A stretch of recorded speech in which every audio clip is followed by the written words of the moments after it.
amigos telespectadores da Rede Vida de Televisão e do programa Páginas Difíceis da Bíblia. Diácono, sim, eu fiz um sumário dos milagres de Jesus. Certo. Foi bem feito? Foi muito bem feito. O senhor gostaria de fazer alguma pergunta, elucidar alguma coisa a mais?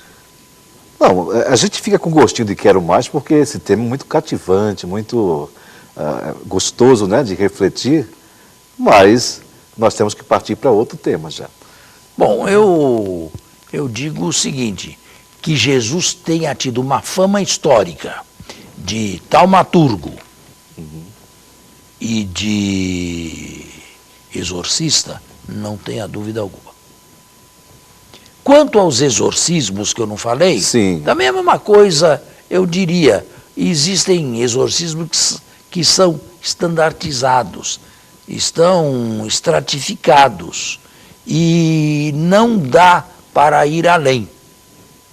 Claro, não me interessa aqui saber se o demônio estava dentro, se estava do lado, se estava fora, se estava em cima, se estava embaixo. Isso aí é absurdo perguntar. Não é? Certo. Porém, eu diria que quando se realizam certas ações, uma pessoa pode se colocar na esfera de Satanás, na esfera do demoníaco. E não precisamos ir na antiguidade, não. Nós podemos ficar no nosso tempo, no nosso século. Hitler se movia em que universo? Pois é. Stalin se movia em que universo? Pol Pot, pessoas que causaram um mal tremendo à história. Diferente da historiazinha de uma freira que quebra o silêncio no claustro. Isso é ridículo. Não é? Agora, aonde estava Satanás? Digamos, essas pessoas todas giravam ao redor do demoníaco. Porém, uma possessão, no sentido de o demônio assumir a sua vontade, a sua personalidade, isso aqui é metafisicamente impossível. Porque aí não seria mais você, seria ele. Entendo. Certo? Não seria mais você. Aí, honestamente, este tipo de possessão, de o demônio se transformar em você, e você deixar de ser você, isto aqui, para mim, metafisicamente é impossível. Ora, que haja pessoas desequilibradas e que certos desequilíbrios na antiguidade eram taxados de possessão diabólica, num tempo em que não havia medicina e não se conheciam, sobretudo, doenças psicológicas. Isto é muito claro de se entender. E Jesus era um homem do seu tempo, um homem da sua época, e aceitava claramente isto como possessão diabólica. O importante não é saber se era ou não, se o diabo estava ou não. O importante é saber que Jesus trouxe pessoas desequilibradas para uma vida sadia, normal, equilibrada, social com os demais. Mas me intriga muito, por exemplo, aquele onde Jesus manda os demônios para os porcos, e os porcos vão e se jogam lá. Para mim, esse episódio é mais superposição. Para mim, como assim? A partir de um exorcismo de alguém, se criou na fantasia popular tudo isso que aparece em Marcos capítulo 5. Não é preciso, a meu ver, entender do ponto de vista histórico que os demônios têm entrado nos porcos. Ali pode ter uma mensagem teológica, então. Não, o fato começou, a meu ver, o fato é histórico. Jesus trouxe alguém completamente desequilibrado e que morava nos cemitérios, nos túmulos, trouxe novamente a sanidade mental e ao convívio com os seus. Certo. E este fato, com o passar do tempo e com a transmissão oral, foi se engrandecendo e se qualificando sempre mais. Mas é um fato que desagrada ali no texto, desagrada aos donos dos porcos, desagrada a cidade. Tudo isto, a meu ver, é um acréscimo posterior. Entendi. Um acréscimo posterior para ressaltar a importância do fato. Bom, ele é teológico também, embora possa não ser histórico. Que donos de porcos se preocupem mais com porcos do que com seres humanos. E nós vivemos isso hoje. Isto, infelizmente, é verdade. Às vezes, um porco vale mais que um ser humano. Está vendo? Mesmo que não seja histórico, este episódio, se pode dele tirar uma mensagem válida do texto sagrado da história da salvação. Lamentavelmente, desgraçadamente, às vezes, uma manada de porcos vale mais do que um ser humano. Infelizmente. Na atualidade, nós estamos vivendo isso. E nos programas O Pão Nosso, eu tenho mostrado que essas coisas acontecem à flor do dia e não são textos a serem lidos apenas com os olhos postos na antiguidade. Quando poderosos e gente de mando cometem desatinos, e é a história mais recente do Brasil, o que acontece? O Brasil entra por uma situação péssima. Quantos milhões de desempregados nós temos? Parece-me que falaram já em torno de 13 milhões. 13 milhões? Pois é. Já deve estar mais. Isto aqui deveria acontecer, era preciso que acontecesse, a economia precisava estar desta maneira. Não, tudo isso aqui é incompetência e mais do que incompetência. É desfalque, é irresponsabilidade de tantas pessoas. E quando roubam?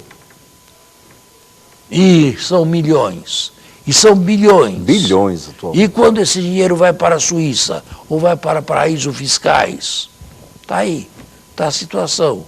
E o nosso povo aí passando fome, passando necessidade. Isso também é satânico, viu? Isso também é demoníaco. Isso também é demoníaco. Essa não é a cidade de Deus, não. Esta é bem a cidade dos homens, sabe? E é trágico, como Jesus disse, é trágico ser entregue às mãos dos homens. Os homens são capazes de tudo isso, e mais algumas coisas ainda. Veja lá, fora lá, os horrores do Estado Islâmico. A última foi o assassinato de um pobre padre. Sim, degolado. De 84 anos, degolado. Isso é demoníaco, isso é satânico. Não é? Agora, aonde está exatamente Satanás? Bem, eu não sei. Qual é o grau de proximidade? É querer exigir mais de mim, não é? Ou de qualquer historiador bíblico, de qualquer exegeta bíblico. Tá certo? Tá certo, sim. Alguma coisa mais que possa ser esclarecida? Não, está muito bem assim. Agora cabe a cada um investigar mais, ler mais, rezar mais, né?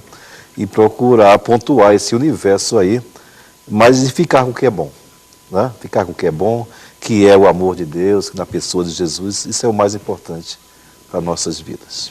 O nosso programa não tem nenhuma finalidade de tirar a fé, hein?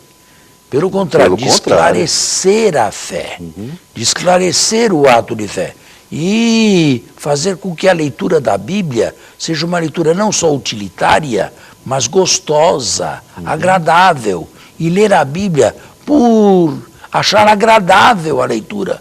E para isso é necessário aprofundar o texto. Senão, se fica sempre numa leitura superficial. Por cima, sem degustar o texto, com toda a riqueza que ele contém na realidade. E que está escondida aos olhos dos inexpertos e daqueles que não são exegetas ou despreparados. Poderia se atribuir também a um tesouro escondido, não? Usar essa expressão para a Sagrada Escritura. Tesouro escondido também, né? Ela é um tesouro escondido, sim. Né? Bem, alguns textos são mais claros, mas outros, para serem compreendidos, devem ser bem preparados, bem lidos, e a pessoa deve ter uma certa preparação. Ou então a ajuda de um especialista, que pode ser este programa, ou pode ser um bom livro com uma boa explicação. Certo? Nós ainda temos algum tempo para temos um minuto apenas para o segundo período, né? Então, estão encerrados os milagres de Jesus. Se há alguma pergunta, sim, nós estamos recebendo diversos e-mails e as pessoas que o quiserem podem fazer os e-mails. Página Sagrada @hotmail.com. E vamos fazer um intervalo e voltamos a seguir. Nós estamos no segundo bloco do programa, exato. Sim. E há alguns tempos, de uns tempos para cá, o senhor me tem falado de alguns pedidos, o que exatamente? Inúmeros pedidos, pessoas querendo que o senhor comece a trabalhar, a nos ensinar sobre o Apocalipse. Não são poucos os pedidos. Uma coisa antes que eu me esqueça. Certo. Quando não puderem assistir o nosso programa no horário, por ser inconveniente, como fazer? Bom, entra ali no YouTube, né? E páginas difíceis da Bíblia. Ali, se você entra no YouTube e digita Páginas Difíceis da Bíblia, vai ali aparecer, ali postado pelo padre Saraiva, o programa dos sábados. Inclusive, programas de há 3, 4, 5 anos atrás estão lá postados. E, inclusive, o Pão Nosso de cada dia. Inclusive, o Pão Nosso de cada dia. E cada dia também. Cada dia. É bem atualizado. E nós agradecemos muito esse serviço que o padre Saraiva nos presta. Sim. Certo? É um sacerdote já de idoso, para o qual eu peço a oração de todos. Perfeito. Então, nós tínhamos combinado, ou o senhor havia manifestado o desejo de diversos de que eu iniciasse um programa a respeito do Apocalipse. Inclusive o padre Saraiva também fez esse pedido. O padre Saraiva também? Também. Olha, eu vou dizer uma coisa. Há uns 10 anos atrás, eu li o Apocalipse de São João inteirinho, versículo por versículo. Certo. É por isso que no primeiro momento eu resisti, porque eu pensei, mas será que já se esqueceram de tudo? Faz uns 10 anos isto. Será que já preciso falar de novo do Apocalipse? É interessante. É um livro que suscita o interesse de muita gente, menos o da igreja. Ah, é? É. A igreja não dá muita importância ao Apocalipse, não. Quando é que ele é lido? Quando é que ele é proclamado? Mas a nossa liturgia, não é? Tirando o dia da Assunção de Nossa Senhora. Certo. O dia de Todos os Santos, ele é proclamado de 2 em 2 anos, no mês de novembro, nos dias feriais. Verdade. E nos domingos depois da Páscoa do ano B, de 3 em 3 anos. Fora isso, a liturgia não traz nenhuma, não faz nenhum outro comentário ou não posta nenhum outro texto do Apocalipse. Grupos que vivem na periferia da igreja dão uma importância enorme a um texto que, por incrível que pareça, a igreja não manifesta ou proclama demasiadamente. Tinha notado isto? Sabia disto? Não, sinceramente não. Pois é. Mas agora, escutando, é realmente... A bem liturgia pouco, não dá importância alguma, ou melhor, importância alguma não dá a importância que esses grupos periféricos dão, como se fosse o livro mais importante da Sagrada Escritura. Outros depois não o sabem ler e querem saber, na sua ignorância, a que ponto nós estamos no Apocalipse. Isto é, o que já passou e o que está por vir ainda. Como se o livro pudesse ser lido historicamente. Não é? Bom, eu vou começar, mas eu vou começar com um Apocalipse do Antigo Testamento que muitos ignoram. O Apocalipse é um gênero literário que não é mais do nosso tempo. E daí a curiosidade de muitos. É um gênero literário que começou a florescer no século II antes de Cristo e foi até o século IV ou V depois de Cristo. A seguir, desapareceu. Como gênero literário, ele possui diversos textos, mas canonicamente, na Bíblia hebraico-cristã, nós só possuímos 2 livros apocalípticos. No Antigo Testamento, o livro de Daniel, e no Novo Testamento, o Apocalipse atribuído a João, mas que não é de João o apóstolo.